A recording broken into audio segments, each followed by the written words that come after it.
Tonight, David Lammy defends his decision not to give details to Parliament about the prison release scandal. The Justice Secretary says that he didn't tell MPs in the Commons about inmates being mistakenly freed from Wandsworth Jail because he was not equipped with all the detail. It comes as the Prime Minister is at the COP Climate Summit in Brazil, but has been answering questions about that prison chaos. We are due to hear from Keir Starmer in the next few moments. We'll bring that to you. Also tonight, breaking news, Andrew Mountbatten Windsor has been asked to appear before the US Congress, with members saying it is time for him to come forward.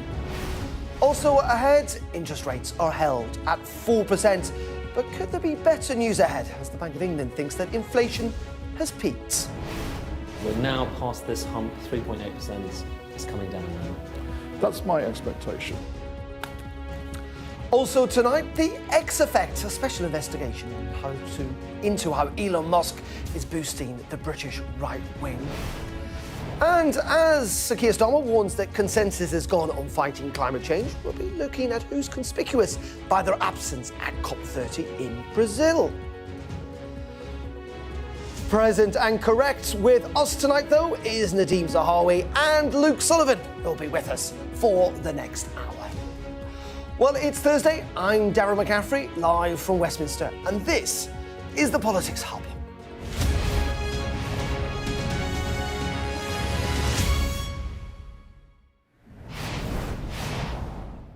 A very good evening. First tonight, the Justice Secretary, David Lammy, has defended his performance in the Commons yesterday and his role in the fiasco of mistakenly releasing prisoners. He said he hadn't been equipped with all the details when he was questioned about it at Deputy Prime Minister's questions. Well, one of the men, accidentally released from Wandsworth Prison, has handed himself in today, but police are still urgently searching for the Algerian national and registered sex offender Brahim Kadour Sharif. And just to say, we are expecting to hear from the Prime Minister on all of this from Brazil in the next couple of minutes, and we'll bring you that, of course, here on Sky News. But first, let's have our main report tonight from our national correspondent, Tom Parmenter. A rare moment at Wandsworth Jail. A prisoner going back inside. Fraudster Billy Smith, who was released by mistake on Monday, handed himself back in to prison staff. One manhunt over, another still ongoing. The Met Police searching for 24-year-old Algerian sex offender Brahim Kadour Sharif, also released in error from HMP Wandsworth. Outside the gates, we met Yunus, who'd just been released himself, having served 5 months inside. How good was the check to check you leaving just then? They check everything, bro. They check everything. So when they release you, they know who's gonna be released now. But it seems there are problems in the system. Yeah, I think there is problem in the system, bro. Yeah, because if that happened in Chelmsford and then 2 days after it's happening here, what do you think? The system is they need to check something. They need help maybe. They need new prison. They need to fix a lot of things because now the world is changed, you know. In a letter, the Prison Governors Association peeled back the layers of problems that have been accumulating for years. They said made worse by austerity. They said that these mistaken releases are all wrapped up in underinvestment, overcrowding and archaic technology. Some prisons are still using fax machines and relying on pen and paper. The Prison Governors Association were clear. They said the conditions just don't exist to reduce the number of these errors to zero. It's why the government ordered an urgent prison governors meeting to clamp down on these mistakes, which are infuriating the public and putting the Justice Secretary under enormous pressure. The rate of release by error is too high. It has to come down. This is a paper-based system that obviously involves human error. We had 800 errors under the last government. This has now gone on for a generation. Our prison system is in crisis. His reputation and that of the government is on the line. Labour blame the Conservatives. The Conservatives say this is on Labour's watch. What we have seen now is an explosion in accidental prisoner releases, many of them foreign criminals, many of them sex offenders. This should not be happening. We know that there will always be times when mistakes occur, but the scale at which it is happening is causing real worry. But these are not just mistakes. In the case of the Algerian sex offender who is still on the run, it took 6 days for the prison service to realise he was missing and alert the police. It is incompetence that puts the public at unnecessary risk. Tom Parmenter, Sky News, South West London. Well, let's get more on the political fallout of all of this with Rob Powell, who you can see is with me in the studio. And Rob, first of all, many questions about David Lammy today. We were trying to work out yesterday, weren't we, about what he knew and when. An attempt to try and answer some of those questions. Yeah, so the timeline, as I understand it, the prison service told the Met on Tuesday at about lunchtime. Then officials in the Ministry of Justice were told later that day. They definitely knew by the evening. I'm told they were aware then, they were responding and acting on things by Tuesday evening. Now, sources in the government say that an initial report went to David Lammy in the early hours of Wednesday morning. This is about the escaped Algerian prisoner, but it also included the other guy that got out that has now handed himself back in. Now, David Lammy today said he first found out about it on Wednesday morning, so knew about it before he went into PMQs and was asked 4 or 5 times, but he said details were still emerging. He didn't have all of the facts, so he basically didn't want to comment about it until he had all of those facts. I think the fact that instead of saying, there's a situation that I'm aware of and we're dealing with it, he turned around and went on the attack. Which would be, let's be honest about this, the most transparent thing to say. Yeah, if you felt that you didn't want to actually make the announcement, but you didn't want to look like you were basically sort of caught on the hop, you could say that. Instead, we saw what he did. He sort of went on the attack towards the Conservatives, which is not ideal, and it's also not ideal that he didn't come back and make a statement later, I don't think. And it sort of all reminds me a little bit of, I was thinking, when was the last time we were talking about a mishandled Prime Minister's questions and a scandal brewing in the background? Well, it was when Keir Starmer walked into PMQs, confidently declared he had confidence in Peter Mandelson as US ambassador. And we all know how that worked out. And he ended up looking a bit silly, and now David Lammy's ended up looking a bit silly as well. And just in terms of the detail of, because we were told after Kabatu was accidentally released that there were these new stringent, the most stringent checks ever on prisoners. But they might be stringent, but they weren't necessarily immediate. Is that correct? I mean, not quite. It might be that they were stringent, but maybe not stringent enough. Okay. What David Lammy said today was, when he was asked, look, you said you brought in these robust checks and still 2 people got out. And he said, well, one of them was down to something else that went wrong. He said the other person, the Algerian prisoner, that the mistake, actually, the words he used was that the release happened before those checks had been put into place. And so we went, hang on, but he got out on the 29th.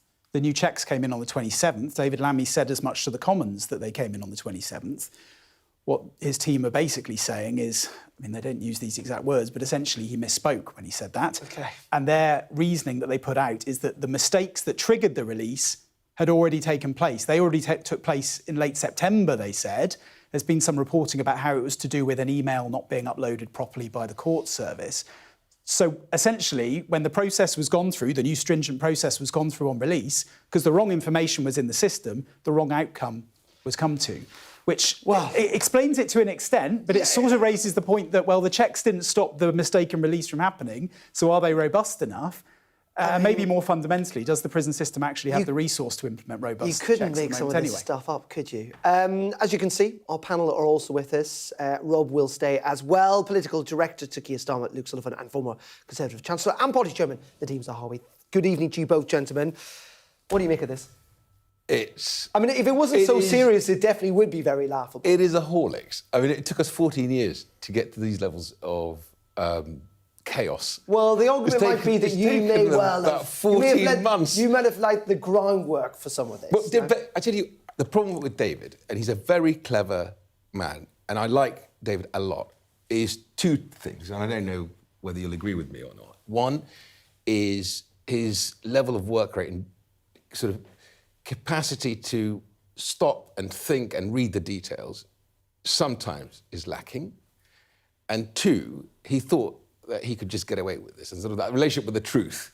You know, Lindsay Hoyle, the Speaker of Parliament, gave him a chance to say, look, come back, make a statement, That's the right thing to do. You know, I remember when I was vaccine minister, I literally in the chamber it felt like almost daily, right? And you'd have to answer all the difficult questions, right? And there'd be some questions I'd be like, I really don't have the detail yet. I'll be back in a day or two and I'll have the detail. Sometimes you just have to front these and things you up. just have to front it up. To send a junior minister this morning, and I watched some of it, I have Sky in the morning in my office, it was just painful to watch because he was like a lamb to the slaughter, poor thing. She had no idea, was sort of trying to hold the position. As you say, it's a bit like, the last time this happened was Keir Starmer trying to hold the position on Peter Mandelson. To be fair to David Lammy, he has done an interview today, and we obviously saw a little bit of that. But then he's compounded the problem because they're saying he's misspoke because he didn't have the detail, because he's saying this Algerian was released, before his brilliant, stringent new processes are in place. I just think he needs to get on top of the detail very quickly before his boss was on his probably way back on an airplane, right? Do an in-depth interview if he can't get in the Commons because of recess, right? And get a grip. Yeah, I think he was given one of the most difficult departments, I think it's fair to say. I don't know whether that was deliberate. But look, the problem for David Lammy here is when nicknames start to stick, it's not good. And Calamity Lammy is now starting to stick, isn't it? I think there's no doubting the government has to get a grip on the information that's coming out. I think we can all understand that PMQs is a fast-moving situation. I think, frankly, anybody watching it, any member of the public watching it, thought his team would have known all about this from about midnight, probably the night before, right? And I think this is... He also had time to buy a suit, apparently. And I think this is where we get ourselves into... There are a number of issues. There's the handling of the political handling of this case and the information. I think it'd be fair to say the last 36 hours have not been our finest hour of a Labour government. These mistakes happen. You're trying to ascertain the facts. I think what today has shown is we need to get the facts out clearly. Obviously, on Tuesday, the government have said when Parliament's back, they will make a statement. I think we've also got justice questions on Tuesday. The other factor, which, frankly, is probably as you said, it would be laughable if it wasn't so serious as to where we are. This is a really serious situation. We've got a world in which we cannot carry out one of the most fundamental basic tasks that is expected of a government, which is, administering a justice system and holding people when they're, sentenced to jail. And people will be very worried. I mean, the images of the guy who handed himself in today, frankly, sauntering up the steps, having a cigarette, people rightly will be very, the victims of those crimes will be very, very angry about this. Look, we've got a system which I think, you never get to control the political crises that happen. Look, this isn't actually, and this is how sad it is, this is a very common factor under all governments that people are mistakenly let out of prison. The other fact we've got is... What's curious is the numbers were like about 50, 60 a year. Then they went to about 100. Well, I think there's an explanation. And then suddenly there's 220. Because, and to be fair to the Labour government, the argument around that is that when they came into power, the prisons were so full, they had to release people quite quickly, and mistakes were made in that rush. This is a new definition of how to release people. Well, yeah, but the problem is, you guys built 500 prison places in the space of 14 years. Right. Whoa, Derek, let me just push back on that, right? Who was it, right? Was Chancellor, right, who said this financial crisis will mean that we're going to have to double down on austerity, right? Who was that?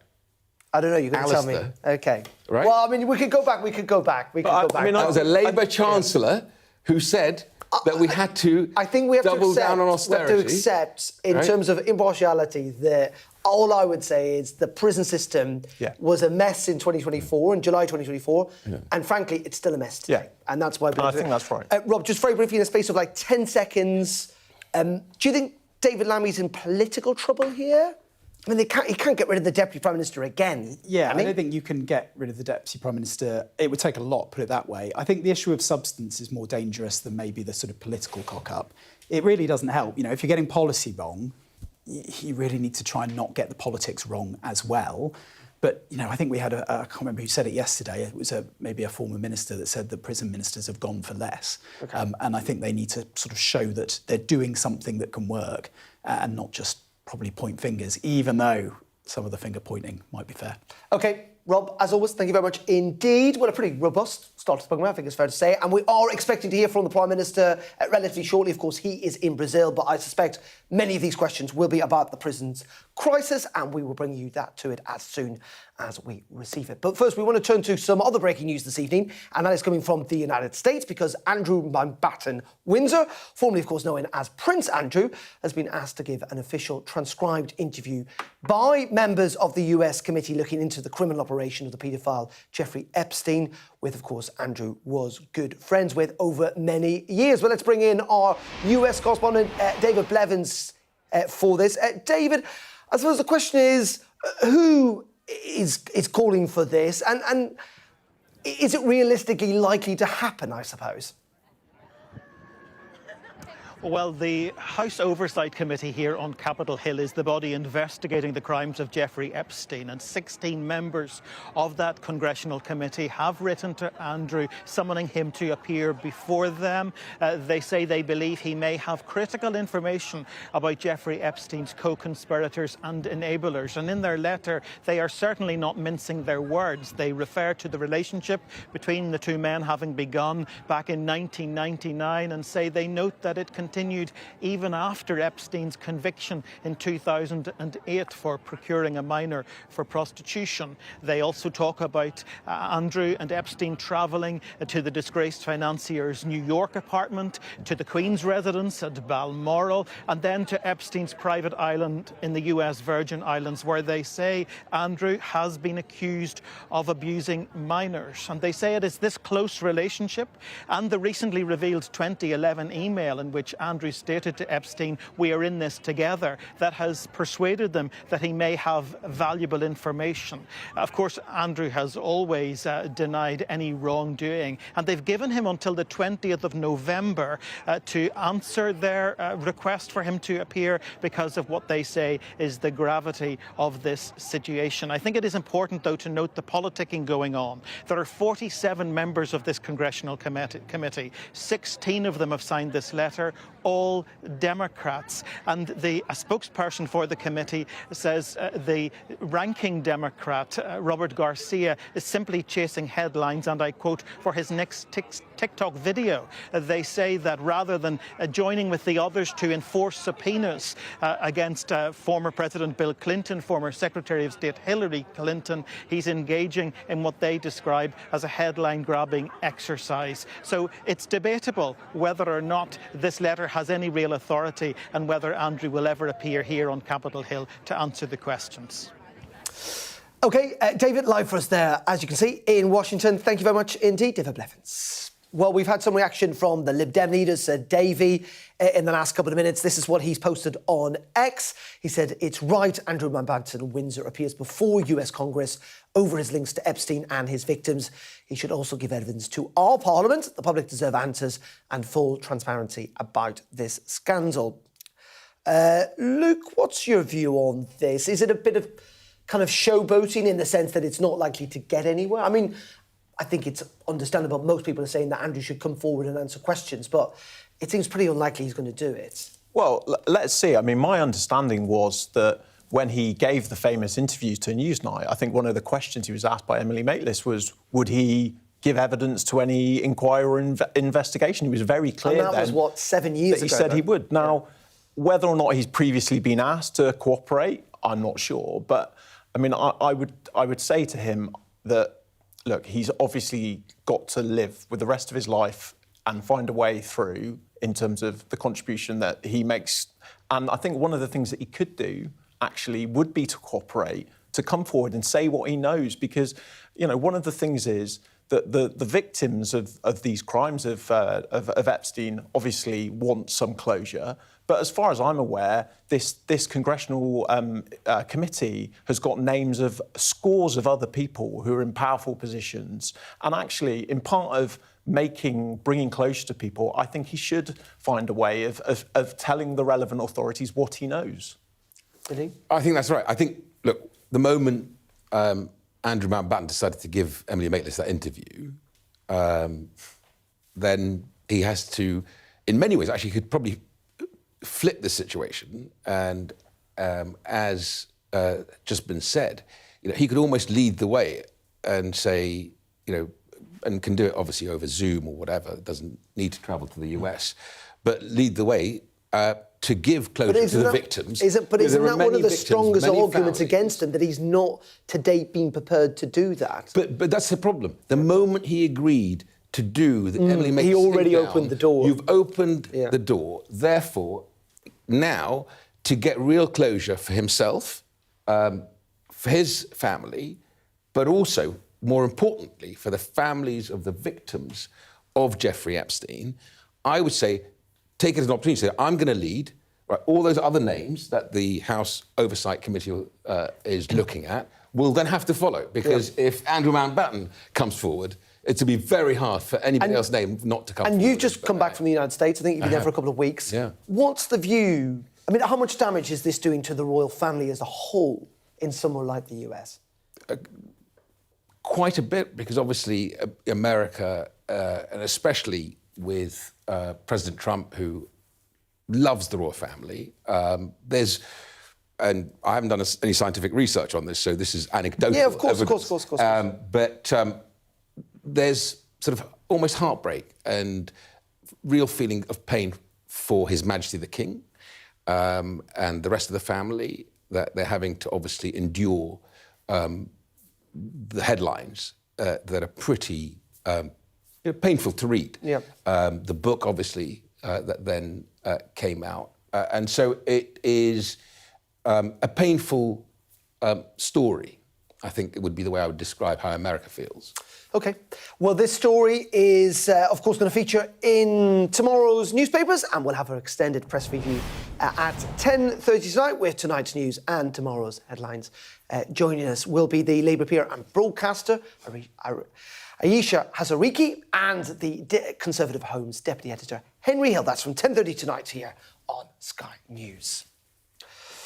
OK, let's bring you another developing story tonight. That is, police have revealed to Sky News that they banned Maccabi Tel Aviv fans from tonight's match at Aston Villa due to significant levels of hooliganism in its fan base, jeopardising safety around the game rather than threats to visiting Israelis. That's apparently the assessment that's being made. Let's bring in Rob Harris, who is at Villa Park ahead of the kick-off of tonight's game, which I think is at 8 p.m. Rob, clearly a big police presence there tonight, but tell us what you found out in regards to that police assessment. Well, this was a decision taken by Birmingham City Council's Safety Advisory Group, based on advice from West Midlands Police, to ban Maccabi Tel Aviv fans from this match. It caused anger in Downing Street. Sir Keir Starmer demanding the ban be overturned. Lisa Nandy, the Culture Secretary, saying that it was excluding the Jewish community in particular at a time that they feel afraid. And it did focus on this risk assessment, calls just this week from the Home Affairs Select Committee to find out from West Midlands Police how they assessed particularly what happened a year ago in Amsterdam, where Maccabi Tel Aviv fans were involved in disorder. They were perpetrators. They were also attacked by locals. So at the heart of this, a very problematic and disputed decision that led to Maccabi Tel Aviv fans being banned. Answers are being demanded from politicians. We've discovered some of them now for the first time from West Midlands Police, as I spoke to Chief Superintendent Tom Joyce. I'm aware there's a lot of commentary around the threat to the fans being the reason for the decision. To be clear, that was not the primary driver. That was a consideration.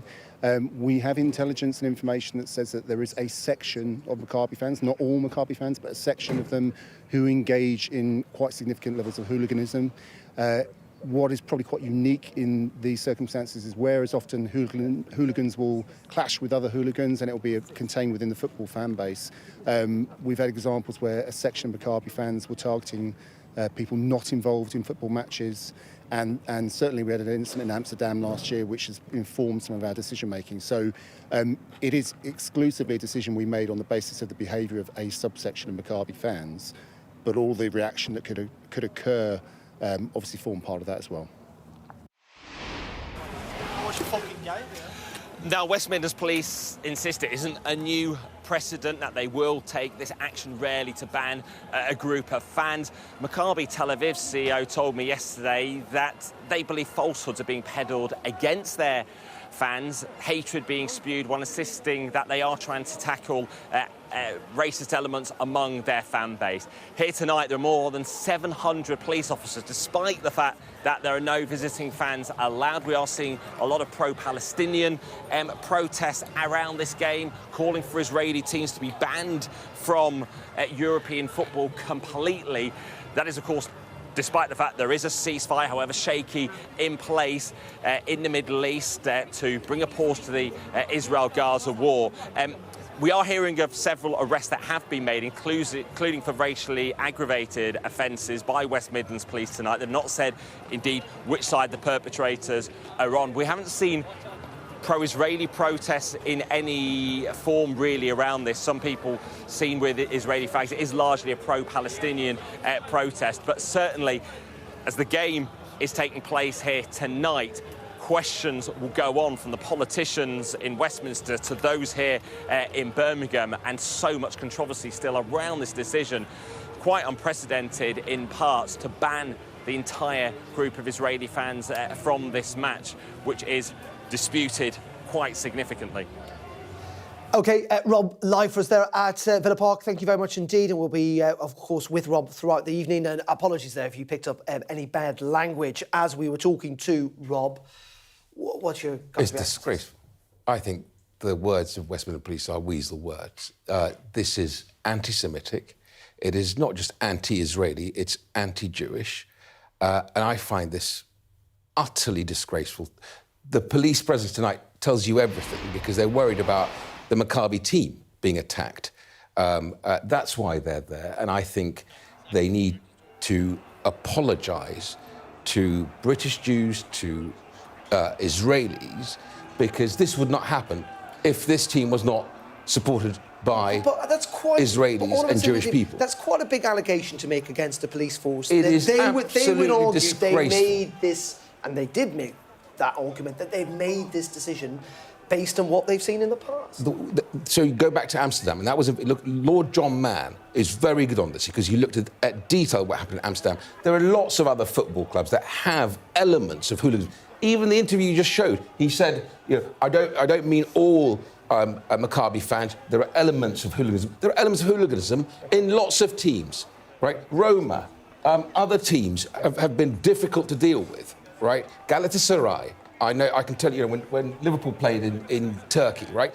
Difficult teams to deal with. That doesn't mean you ban them, right? The only reason they've been banned is because Jews are not safe in Aston Villa tonight. Luke, you were also shaking your head during that. Yeah, I mean, I think most of the public are just completely taken aback as to, you know, why we've got to where we've got to. Look, sadly, football hooliganism has been a part of football for a very, very long time. You know, this country went through very bad times in the 80s, 70s, 80s, early 90s. I think what has happened here, and there has just been a lack of clarity of information about why the decisions have been made. Ultimately, of course, it's for the police to make operational decisions, but I think here... But isn't that the key point, though? Is that is exactly what the police have done? Because the other argument is that the police, and by the way, we're looking at these live pictures... So next time we see a club that has an element of hooliganism, I want to see the West Midlands Police banning them from playing against Aston Villa. No, but the whole point is... Right? But hold on. We live in a country in which politicians make political decisions, where politics is at play, but we also live in a country in which, in theory, and I say we're looking at these like because it's easier. Because it's an easier thing to do to ban all Israeli fans from this match than it is to actually deal with what's happening in and around Aston Villa, in and around Birmingham. Well, I mean, it's a much easier... It's the easy way. It's the cop-out. OK. Well, I mean, the police would disagree with that. And that pun is not intended. Just to say, if you are just joining us, we are looking at these live pictures from Villa Park, from Aston Villa's home ground, where, as Rob was alluding to earlier, kind of pro-Palestinian protesters have gathered. There is a large police presence there. I think some 700 police officers are there. Many of them of course, on horseback. Rob Harris is in the middle of all of that. Rob, clearly things getting a little bit heated there. But the police are now intervening here to try and keep the protests away from the stadium. Quite a heavy police line has just formed, charging down here. We're right by the main entrance, and the police are trying to form a protective line with fans seemingly protesters trying to rush into the stadium. It has particularly escalated. The pro-Palestinian protests have been continuing for some hours, gradually building, but now police have really formed these lines in front of the main entrance to the stadium, clearly concerned about an attempt to rush in some way. More than 700 officers here from around the country, and they are now forming this line. We are by the main reception, one of the reception areas to the stadium. These are the turnstiles where fans are trying to get into the stadium at the same time as these protests are continuing. Again, with no visiting fans, of course, allowed from Israel. Many of these protesters are staying quite away from the stadium, just over on the grass verge, but clearly the police concerned about how fans with tickets get into the stadium, and also any protesters trying to in any way cause any issues here. They did say that there were going to be more checks in terms of only allowing those with tickets to get close to the stadium, but police have allowed the protesters to get very close to the stadium entrance. For those familiar with the protests in London over the last 2 years, since the start of the Israel-Gaza war, we used to set zones, set routes where people can go through. Here, there's been nothing like that. They've just allowed them to protest here right next to the stadium, and we haven't seen disorder in any way, but clearly police are now concerned about just the potential with so many fans now gathered in the area for just how safely that this situation can progress with. It is a game that's been labelled high risk by Westminster police, why they're brought in officers from at least 10 forces from around the country, more than 700 police officers trying to protect this fixture.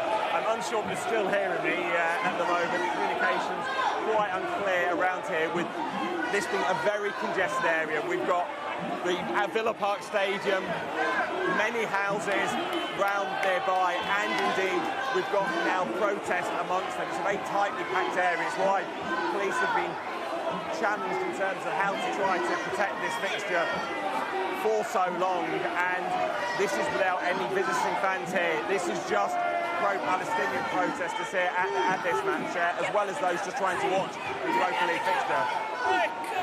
OK, Rob, for the moment, we will be back to you. As you say, it's pretty noisy down there, but we got a sense of what you were saying. We have to say, at the moment, we are just seeing quite large groups of people, which is not unusual in a football game for anyone who's been to one. But clearly, my question is, watching these pictures, I don't know whether you agree, is, I mean, we knew there were going to be protests. Why have they allowed them to be so close to the stadium? And they're right outside the turnstiles. That seems almost like you're asking for trouble. Exactly right. And this is what happens when you give in or you bend to the rule of thugs.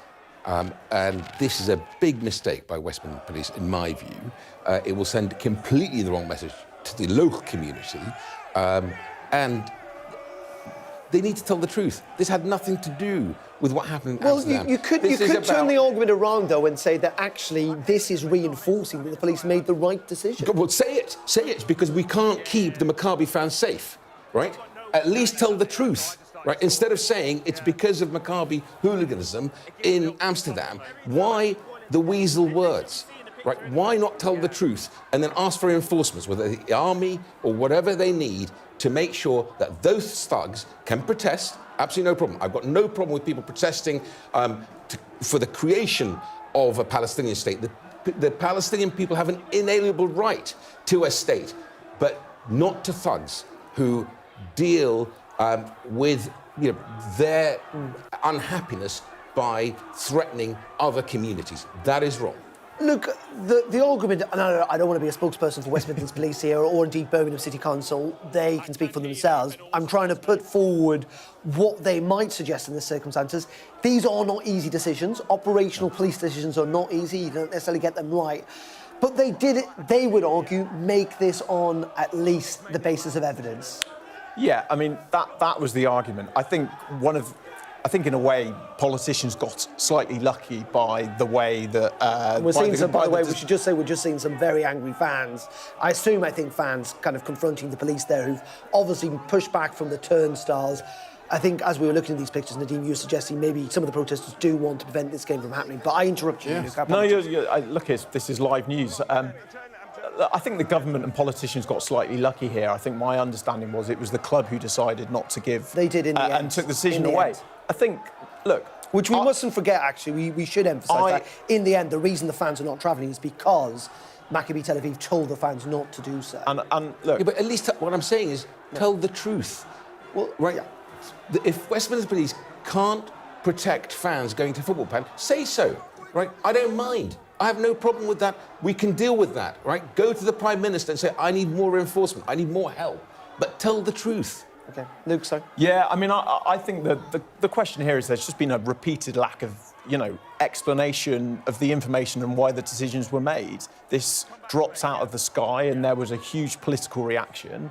And I think it's completely understandable why people would say this sets a precedent, that there is a way of looking at this, that it looks like there were decisions made about not allowing fans to be at this fixture. And I think all of us want to be in a place where, anybody can go to a football match free of fear because of their religion, race, colour, the football team they support. Absolutely. And this raises some of these questions. And I think it's been the lack of information and the lack of explanation. Well, and also clearly the divisions that have appeared, because clearly different groups have taken different decisions, or at least thought the decision necessarily wasn't the right one. Let's bring Rob, who is still there at Villa Park for us. And Rob, from what I can work out, have some of the fans themselves been pushed back, and that's why they're pretty irate? Is that what's happening?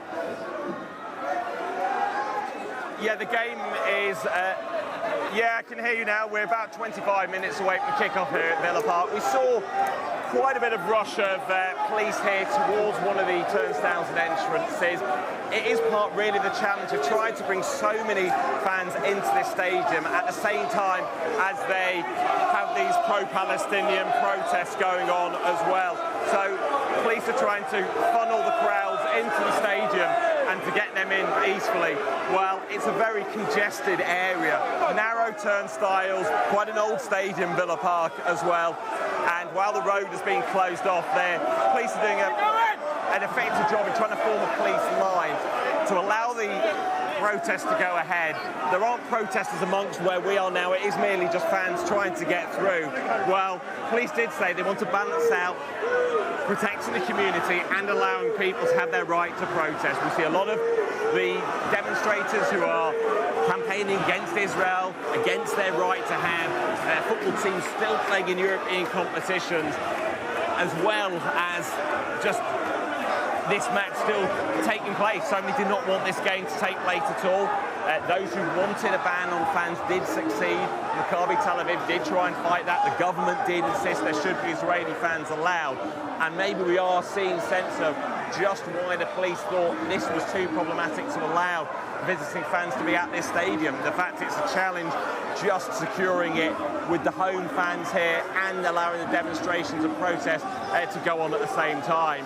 And it is creating these challenges here, and it's why at certain points we do see slightly tense situations, the police rushing forward to attempt to sort of contain situations, to form protective barriers.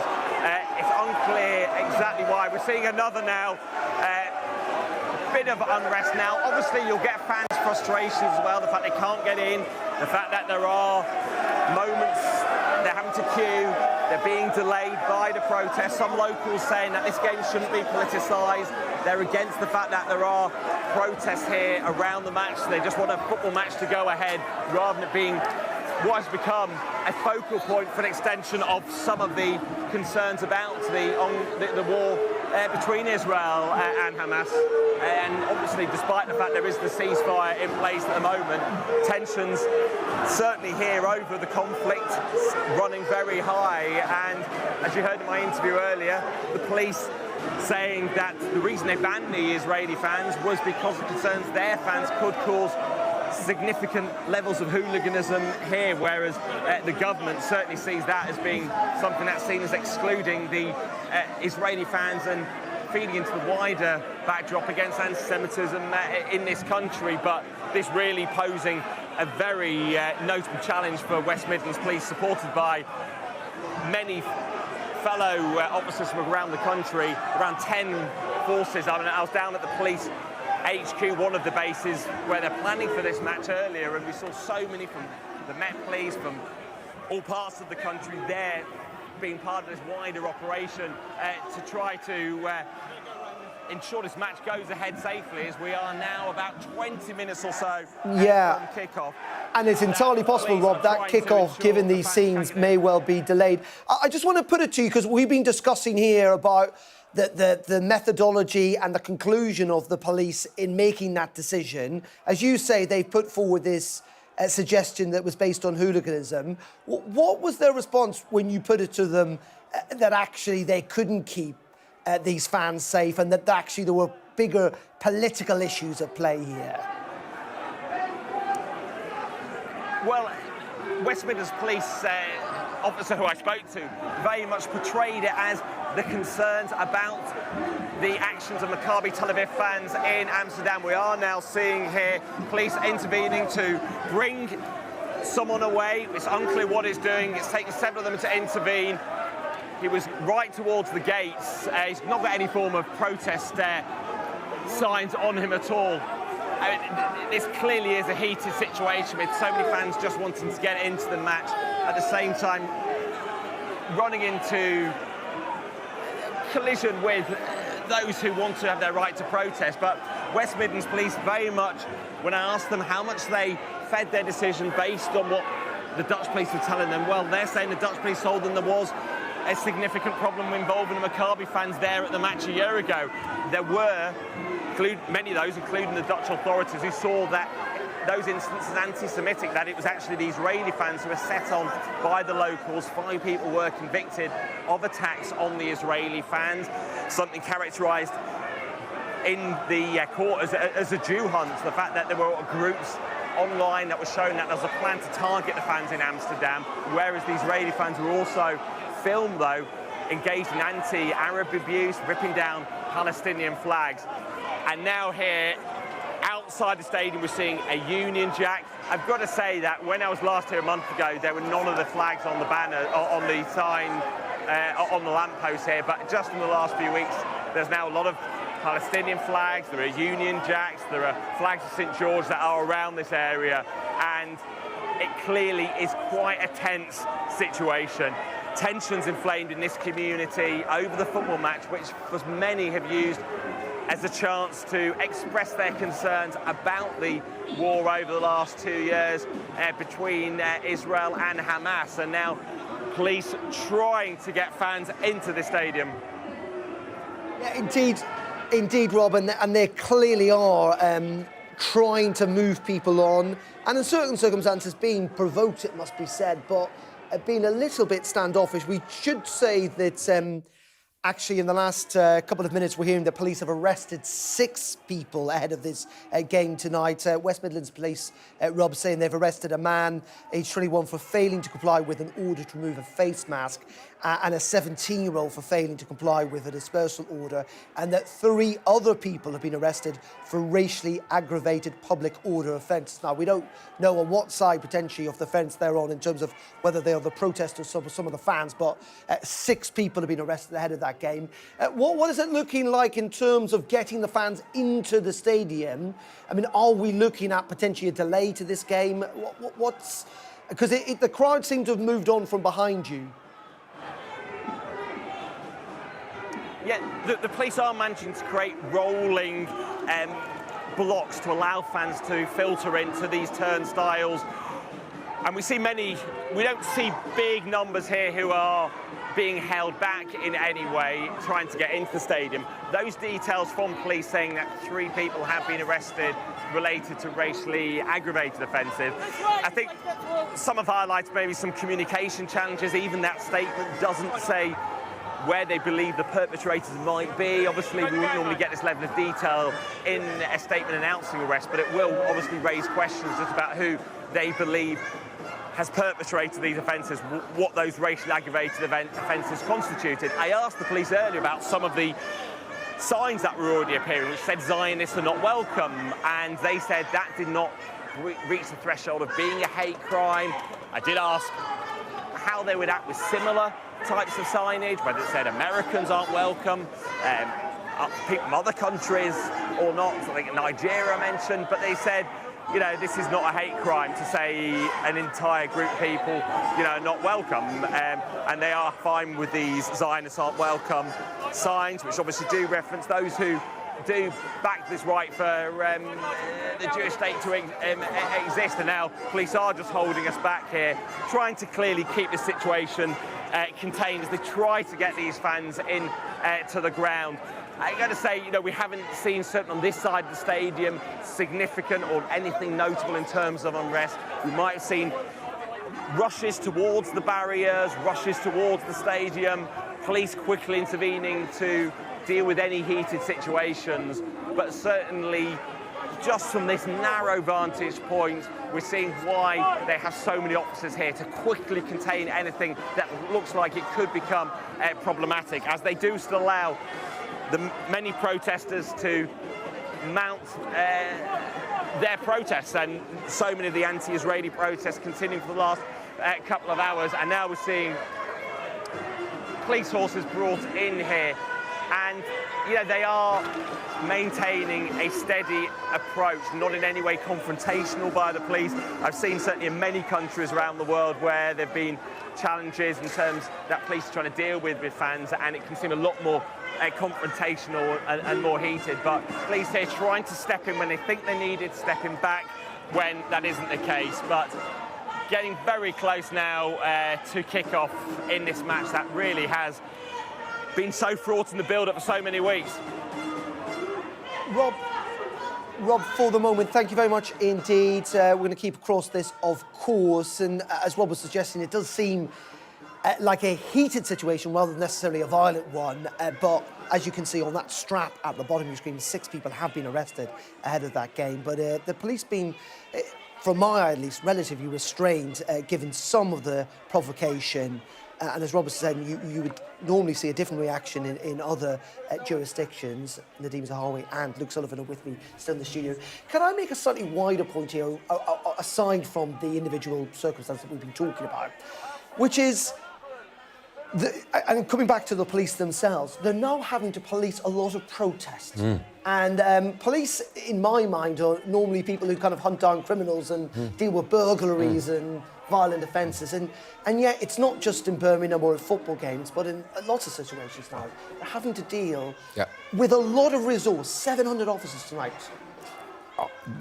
I was actually going to make a very similar point. Your viewers tonight, you know, waiting to watch this match or watching us tonight will be thinking both of the horrible pictures of that prisoner basically smiling and smoking a cigarette this morning, taking himself back to prison, and the pictures we're watching tonight. What your viewers will be thinking is, well, actually, who controls our streets, right? If Westminster police cannot keep Israeli fans safe, which is what has happened today, they're struggling to keep the team safe. Or dare I even say that the viewers that you've rightly pointed out watching this tonight might say, I would much rather the police were hunting down these race prisoners rather than having to do this week in, week out. But the wider question is the law-abiding Brit will be thinking, well, actually, who controls our streets? Because clearly the police don't control our streets because they're worried about all these thugs, right? Which is why we can't. By the way, we can't say that there are people there protesting. I said that to begin with. I know, but we can't brand peaceful protest. Right? We should be clear, so we're not branding. I don't disagree with you, but you also have to agree with me that there's an element of thuggery and threat by people in and around Birmingham, in Aston Villa, that if there are any Jews, any Israeli fans of Maccabi Tel Aviv, then things would have got much worse, because it's bad enough now just trying to protect the team, the Maccabi team, right? And the wider question, you're absolutely right, is ultimately is a political decision, is who controls the streets, right? Are we going to come down hard on intimidation and threats and thuggery, or not, right? Are we just going to allow protests that turn violent, or not? Luke, just on that wider point about policing, apparently the Met have said they spent 10 million quid last month policing protests. I mean, this is a police force that's obviously massively stretched. And while crime is, on the whole, fallen, there are particular crimes that people are very angst about at the moment, whether it's shoplifting or essentially being attacked on the street, for example. People will be frustrated that they feel police resources are going into things like this rather than what they view as day-to-day crime. Yeah, look, absolutely. But I think, you know, as we've discussed, the public have a right to protest within the bounds of the law. I think, you know... That's why I say it's a political... You know, Shabana Mahmood or Keir Starmer can address the nation and say, you know, we're borrowing money to spend on our police force, on our services. Enough, right? We're not going to keep taking these, I think, you know, quite threatening, violent process happening on our streets. I mean, we haven't seen the details from today. We've had the news that 6 people have been arrested at this. You know, what are there, 50-odd thousand people there? And there are always a lot of police at a number of football games. Look, if this was Newcastle, Sunderland, there would be a lot of police there. This happens. I think fundamentally we are a free society. But not 700 extra police officers. But this is a, you know, as sad as the cases around this are, and I agree with you, I'm very worried about some of the bigger trends in these issues. Look, this is a high-profile, hopefully one-off big set-piece game. I think there are other questions, and there has been around protesting. I think one of the really upsetting... But isn't that, I'm going to say something quite controversial here, right? Isn't that the same reason, right, that we say hopefully this one controversial issue, we can just sweep it aside? So we ban protests? No. I was going to say, you know, sometimes policing, and you look at what happened, and this is horrible, right, with the Pakistani rape gangs and all that, where police officers looked the other way because it's just too uncomfortable to address the real problem, which is that, you know, there are people in our society who are hell-bent on violence and criminal activity, and we're not dealing with it. Well, look, that is clearly a problem. But the problem is tonight, I'm going to say in the TV, the problem is tonight, there are clearly people there protesting, but there is no sense that they are being violent, or indeed intimidating. The signs saying Zionists not welcome, right? Imagine if those signs were saying Americans not welcome. But the police have already judged, as Rob had said, or Africans not welcome. What would we'd be outrage in the nation, right? I mean, I think look, there have clearly been issues. There have clearly been issues around the policing. I mean, you know, some of the things I follow and some of the marches that happen, and you know, there's some Twitter accounts that pick out, you know, some of the terrible things that are being said that clearly, in my opinion, cross over a line, and the police do need to come down on this. I think one of the really... You need to get back in number 10. I think one of the worrying things, and I think, you know, one of the things that was... This is the most sensible Labour human being I've met. What was disappointing, and, you know, to your point about the pressures on the police, you know, after we had that anti-Semitic terror attack in Manchester, you know, you had the Home Secretary and the Prime Minister, and actually politicians of all trying to say, we're worried about the threat of people being able to freely practice their religion. And there were some protesters who decided not to. And that was, you know, and I think that was disappointing. Whilst I will always defend their right to protest, I think sometimes people have to use a bit of common sense. OK, we're just going to return to Rob, who is, of course, at Villa Park there. It does seem, Rob, that most of the fans, from what I can see, have managed to get in. But as you say, we're only 7 minutes away from when kickoff was due to begin. Yes, it does. Like, police have managed to find a way of filtering the fans into this match through the protests that have gone on. A few sort of moments that might have seemed a bit more heated in terms of trying to separate protests from fans getting in. It's a stadium with the turnstiles very close to housing, so there isn't a big sterile zone that's been put in place around the stadium. We're seeing just why they needed, they think, more than 700 officers from around the country here, and this might also explain why they decided to ban visiting fans, which has been a source of concern. The government in particular believing it's excluding those who could be victims to deal with the situation rather than trying to allow both sets of fans to be here, to allow both Aston Villa and Maccabi Tel Aviv fans. While we're seeing a lot of pro-Palestinian, anti-Israeli protests here who've gathered, we haven't, on this side of the stadium, seen Israeli flags, people turning up to counter-protest. There were concerns, even from Maccabi Tel Aviv, that their cause could be hijacked by those on the right, including Tommy Robinson, who was seen in Israel the other week with a Maccabi Tel Aviv shirt on, invited by parts of the Israeli government.